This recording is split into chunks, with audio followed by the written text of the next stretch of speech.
There's still 4 regular season games left, and I'm hearing and seeing Trojan fans have already called it quits for the year.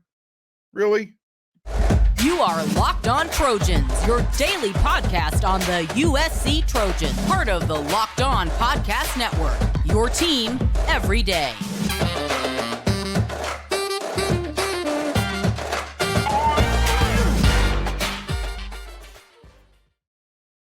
Fight on, everyone. I'm your host, Mark Holkin, and thank you for making Locked On USC your first listen every day. Whether you're going to watch this show on YouTube or wherever you're going to download your podcast, this show is free. I appreciate your support. You can show yours. If you're watching on YouTube, do me a favor, become a subscriber. It's quick, it's easy, it's free. Click that red subscribe button, and when you see this, the thumbs up, smash it.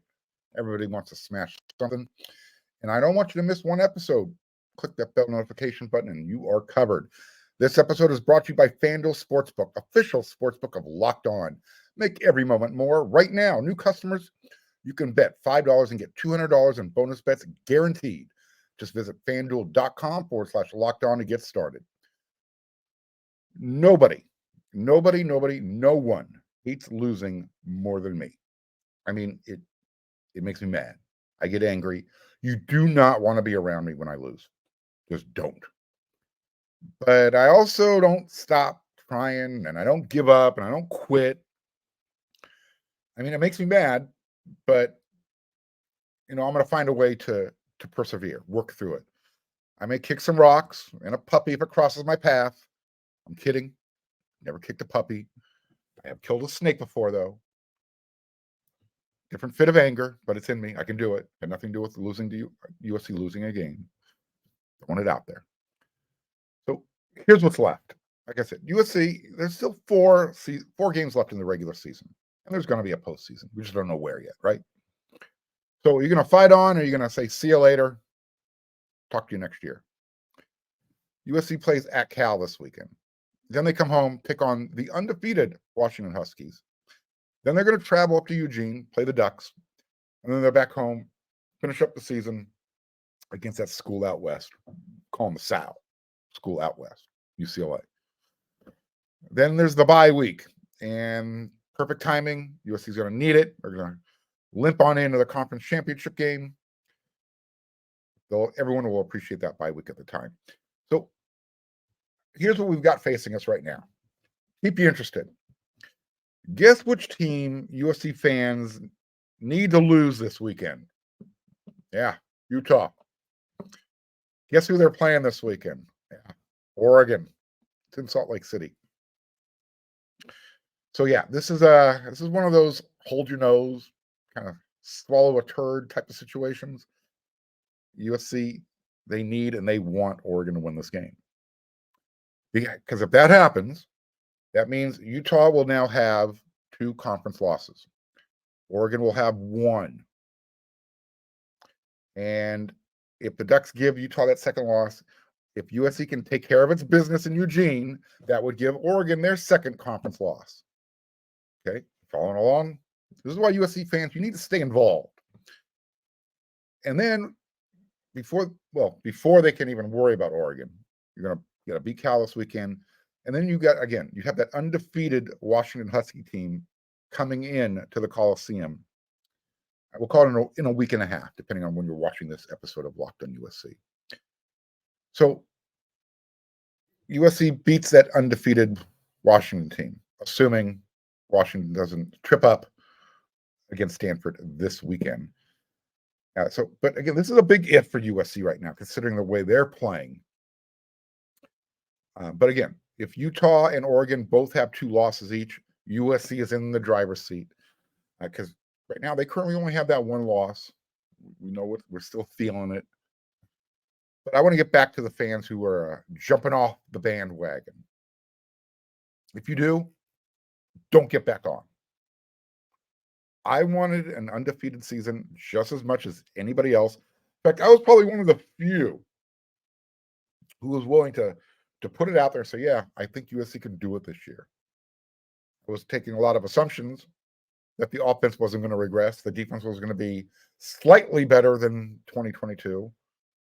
The exact opposite is happening, so I apologize. for getting anybody's hopes up. But like I said, if you're going to jump off the bandwagon now, don't get back on. We get it. You know, USC's lost 2 in a row. The undefeated dream was squashed the week before at Notre Dame. So now all I want, whatever anybody wants, is to beat Cal, get that record up to 7-2, and then, like I mentioned just a minute ago, get ready to hand the Washington Huskies their first loss of the season. I don't see them losing to Stanford this weekend, but you never know. They were lucky last week at home against Arizona State, who I think hates their own place kicker, because why they didn't kick any of those field goals from very short distance, I don't know. We'll let Arizona State's head coach answer that one. Now, the weekender for me used to be my favorite road trip in conference. Fun weekend to go to, fun game. But now for multiple reasons, mostly because I think the Bay Area itself has just kind of slid into moral decay. I just want to get in, want to get out with a win. I want to see some friends, go have a nice dinner. And then after that win on Saturday afternoon, going to get a couple of top dogs or 3. We'll see. We'll see how I'm feeling. Because that's going to be the last time I'll be seeing Berkeley for a while. Remember, USC's going to the Big Ten. Cal and Stanford, they're heading off to the ACC. Unless USC sees Cal in a bowl game, that would be weird. Or they schedule out a conference, that would be even weirder. This is it. Last chance. So USC fans, don't forget, even when USC has had, just above average teams that weren't national championship level, like this season, USC has still owned the Bears. I mean, I think it's 73-32 overall in the series. Maybe there's a tie thrown in there somewhere. Let's draw a parallel. So right now, USC has 2 losses. In 2007, USC had 2 losses. One of those above average teams, not quite national championship level. That was the year USC lost to Stanford. You all remember. Anyways, they weren't going to lose to Cal that year. It was up in Strawberry Canyon. It was raining. That wasn't a hard rain, just really crappy, misty rain. And they leaned all over Chauncey Washington, who had over 200 yards. Carried USC across the finish line, 24-17. And in fact, he had a career high 220 yards. And I believe USC was ranked 17th at the time. I think, what are they right now? 24? Somewhere in there. Anyways, it's going to be Halloween weekend, or the 30, whenever Halloween is. USC is playing, they're not playing on Halloween day, but they are playing Saturday afternoon, and it's going to have, one of those strange things that can happen type of feels to it, because it is Halloween weekend, so to speak.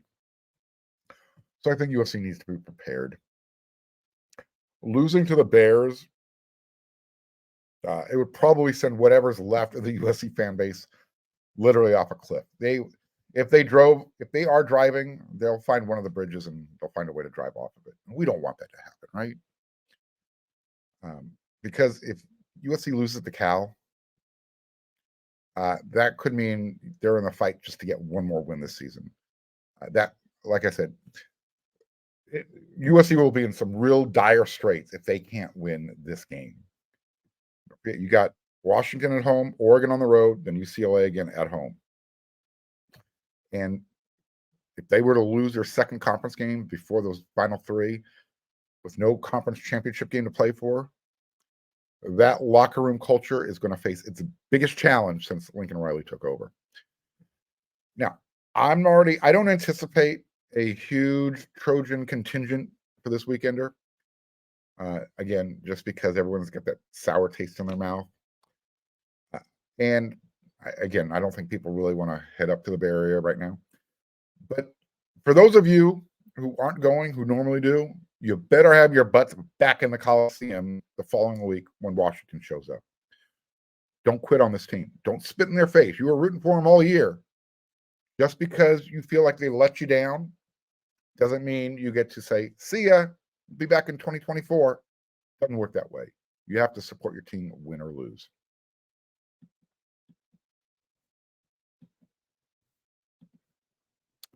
There's a lot of uncertainty in the world today, and it's really important to be prepared. You've got the unrest in the Middle East. You have the fires over in Hawaii. You have the hurricane tornado season. These types of events, they what they do is they lead to supply shortages for medications and inability to get medications in a timely manner. Medical emergencies, they're going to happen. That's why the JACE case is something everybody should consider. The JACE case is a personalized emergency medication kit that contains 5 essential antibiotics that's going to treat the most common and deadly bacterial infections. And you can also customize your case and add additional life-saving medications based on your own unique needs. JACE Medical now offers customizability for your JACE case with dozens of add-on medications, so you can choose the medications that best fit you and your family's unique needs. JACE is continually working to expand their medication offerings. If you're thinking about the holidays for a gift, buy a gift card for a family or your loved one so they can get in on a JACE case, just one for themselves. Go to jacemedical.com and enter code LOCKEDON. And when you do that at checkout, you're going to get a $20 discount on your order. That's promo code LOCKEDON at JACE, J-A-S like Sam, E like Edward, medical.com. I need you to snap into the action this NFL season with FanDuel, America's #1 sportsbook. Right now, new customers, you're going to get $200 in bonus bets guaranteed when you place a $5 bet. That's it. That's $200 in bonus bets if you win or lose. If you've been thinking about joining FanDuel, there is literally no better time to get in on the action than right now. The app is really simple, really easy to use, and there's a wide range of betting options, including you can bet on the point spreads. You like those player prop bets? Jump on it. Over-unders, it's there for you, and they got a whole bunch of other ways you can bet too. So visit FanDuel.com/LockedOn and kick off the NFL season. FanDuel, an official partner of the NFL.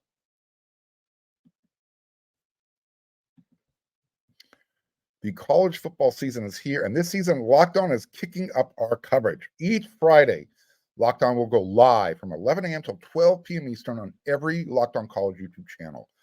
Locked On College Football Live will cover the college football playoff implications, the conference rivalry games, and they're going to go in-depth like only Locked On can, including insight and analysis from our stable of Locked On College hosts covering their team every day. Find Locked On College Football Live every Friday from 11 a.m. till 12 p.m. Eastern on any Locked On College YouTube channel. You're not going to want to miss it. So I believe there's a little bit of intrigue swirling around the USC football program right now. Yeah. You can see on the rundown, Coach Riley, he's out of action. On Monday, Coach missed practice. And then later that night, I mentioned this on yesterday's episode of Locked On USC. He actually missed the Trojans live radio show. Today, Tuesday, in the morning, I got a text message from a source who said that, you know what, Lincoln Riley, he's really sick. And apparently there was quite a few people in the football offices last week leading up to the Utah game who were also really sick. Sometime Tuesday afternoon, I got an update that, yeah, Lincoln's pretty sick. He wasn't even at practice on Tuesday as well. So that's 2 straight days. And then all of a sudden, you got Matt Leinart. He's tweeting if you hang out on social media, you know which Michael Jackson popcorn eating gif I'm talking about. You seen the video Thriller? Yeah, it's that one, eating popcorn, and it's which usually means, everyone pay attention, something's about to happen, right? You know, that type of thing. Well, Lincoln Riley, he wasn't at practice on Tuesday. Again, it was due to an undisclosed illness. Again, though, it's the second day in a row that he's been out. And we've been told that he's recovering at home due to doctor's orders. And in his interim, assistant head coach Dennis Simmons is acting as the head coach. What's funny, though, excuse me, is the undisclosed illness. I mean, even the sick report is kept under lock and key. I don't know. I'm going to take a flyer out there and say flu, and the stress really probably knocked the crap out of him. All I'm going to say is feel better, coach. Feel better. We need you out there. Following practice on Tuesday, assistant head coach Dennis Simmons, he was asked on how Kliff Kingsbury's role has changed since Lincoln Riley has been unavailable, since he's been out. Quote, obviously been more active in the quarterback meeting, but outside of that, his role has been as beneficial as it's been since the day he got here, end quote. Okay. That last part is up for interpretation. You decide what it means. Because I'll be honest, I kind of like last year's offense better. I'm not saying any of this has anything to do with Kliff Kingsbury. I'm just making a comparison. With that said, as far as Kliff Kingsbury is concerned, USC is actually working with compliance. They want to see if they can get Kliff Kingsbury to act as an assistant in Riley's absence. I'm not sure if that means that Lincoln Riley isn't going to be back this weekend for the game, but with him not being able to be on the field during practice, USC has a coaching vacancy. So we're going to see if USC compliance can cross their T's and dot their I's in time and make this happen. Make sure they're locked in and they're not breaking any rules. Now I'm pretty sure Matt Leinert's tweet, he did that. He wanted to wait and kind of see what kind of reaction when they heard that coach was missing. I think that's what that was all about. And then obviously the Kliff Kingsbury news, all of a sudden speculation starts to run rampant, right? I jumped on social media. I want to see what was going on, if I can catch a clue. I was waiting for some sources to get back to me, and all of a sudden I saw this one timeline, and I literally pictured Oklahoma fan kind of pointing in the movie screen with a cigarette in one hand and a beer in the other, kind of like Leonardo DiCaprio. You know what I'm talking about. I've seen that before. Ooh. I think what Oklahoma fan is noticing is they've seen this movie before. Wasn't it after the Oklahoma State Bedlam game where I think Lincoln Riley got sick, and then all of a sudden he was in LA, and Oklahoma fans like, hey, I've seen this before. I don't think that's happening right now, not with 4 games left. However, I do know what everyone wanted Matt Leinert's tweet to be hinting about. Well, that didn't happen, not yet. Although defensive coordinator Alex Grinch, he was at practice, and he did get to speak to the media. Look, I think he had to know he was going to be asked about the wheel route mismatch that Braylon Shelby got caught on twice. He said that USC had trouble with the Sione Vaki wheel routes against Utah because they hadn't seen that on film. Okay, I'm thinking he needs to either watch the film more closely, or he needs to find a better canned answer response, because that answer just gets trotted out every week. We didn't see that on film because you knew the fact checkers were coming, right? Well, one of the first plays that Utah ran against Cal last week, which, by the way, is SC's next opponent, and who Utah hosted the week before, they ran that play. There is no way Alex Grinch did not see this on film. Sorry. And what's really funny, or not funny, but had Utah's pig farmer not overthrown the wide open man, that play goes for a touchdown as well. Coach Alex Grinch, he was also asked if he hears and if he's feeling the pressure about the defense on a weekly basis. I mean, it's getting louder. Walls are kind of closing in on him. This is what he said, quote, I think it's part of the job description. When you put defensive coordinator next to your name, you're supposed to coordinate. And so there's an accountability piece. And so that's your job. That's probably number one in all those things, right? If it helped us to beat Cal, I'd listen to it. So the answer to that piece is no. But by no means do you dodge it either, right?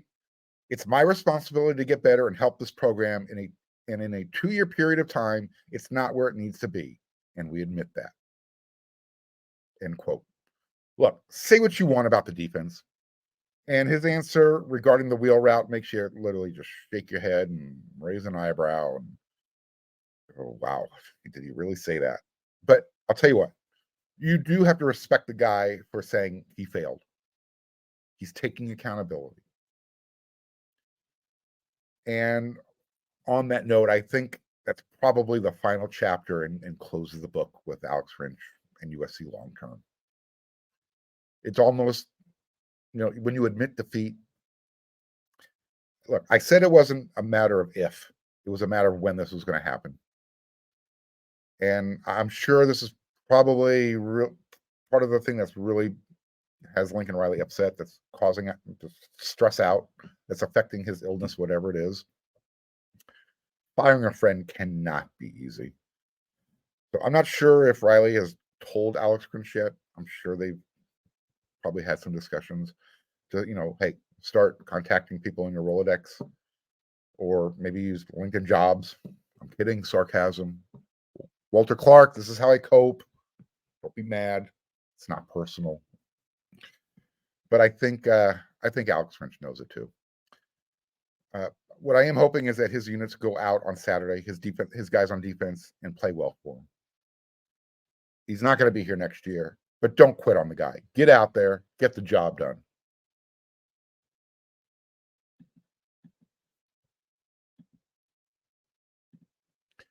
Passion, drive, and patience. What brings home the winning trophy is also what keeps your ride or die alive. eBay Motors has everything you need to maintain your vehicle and level it up to peak performance. From superchargers, roof racks, exhaust kits, LED headlights, and more, whether you're into speed, power, or style, eBay Motors has got you covered. With over 122 million parts for your number one ride or die, you'll always find exactly what you're looking for. And with eBay Guaranteed Fit, your part is guaranteed to fit your ride every time or your money back. Because with eBay Motors, you're burning rubber, not cash. With all the parts you need at the right prices you want, it's easy to turn your car into the MVP and bring home that win. Keep your ride or die alive at ebay.com/motors. eBay Guaranteed Fit, only available to U.S. customers, eligible items only. Exclusions apply.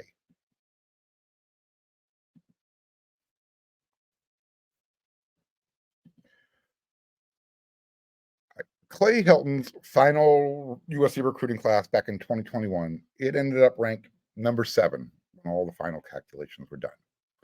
You can see in the rundown here, the 2021 recruiting class.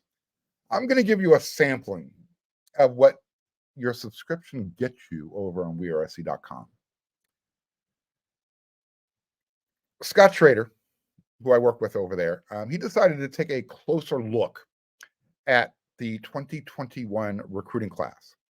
And he thought, it'd be interesting to see the impact of those third-year players are having at USC. 2023. This is when players should be making an impact, whether it's, a rotational player role, starter, where you see your name in the snap count, right? You should be playing more than 1 or 2 snaps by this time in your career. This is what he found. There's only 8, these are his projections.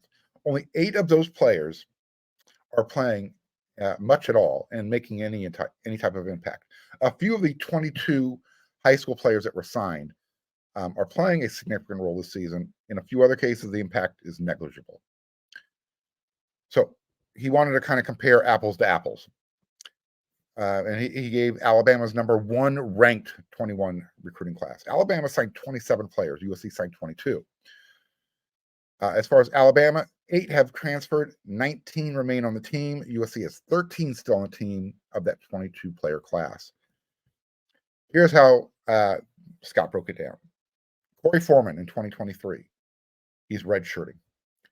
Jackson Dart. He's the starting quarterback over there for Ole Miss. Lane Kiffin. Michael Trigg, the tight end, he left also to go to Ole Miss. Last I heard, he's in the doghouse over there. Thea Wright, cornerback. He starts, he plays. This year, 11 tackles through 7 games, in 7 games of action. Rajon Davis, linebacker, occasional rotational player. I say occasional because some games he plays, some games he doesn't. I guess it depends on, how the staff is feeling that day. I don't get that one at all. Miller Moss, he's backing up Caleb. Remember the linebacker Julian Simon? He transferred to Tulsa.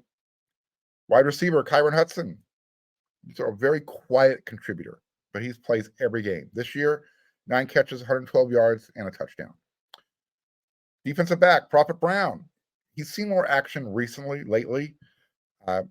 He's gotten into that next man up role due to injuries. But I would say, as far as impact, negligible. Remember Jay Toya? Yeah, guy who defected over to that other school, UCLA. Caleb Bullock, All-American. Anthony Beavers, big, strong-looking dude. Zamarian Gordon, big, strong-looking dude. What about Jalen Smith?